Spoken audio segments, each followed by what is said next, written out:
Malalaman na natin kung sino sa 12 Kiddie Hopefuls na kasama natin ngayong gabi ang may pinakamataas na nakuhang scores mula sa ating studio audience. Question is, kapamilya, sino ba ang gusto nyo pang makita sa semifinals?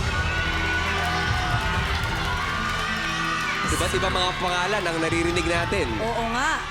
Panahon na para malaman natin. With an average score of 98.12%.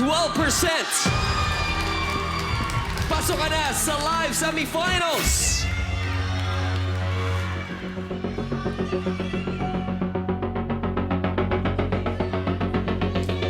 We'll see you again, Keisha Aron! Congratulations, Keisha! Ano nararamdaman mo ngayon? Excited po. Congratulations, Keisha! At ihatid na kita sa iyong platform. Halika na doon. Ikaw ang unang tatayo para sumama sa amin sa semifinals. Congrats! Muli ang unang pasok sa ating live semifinals, Keisha!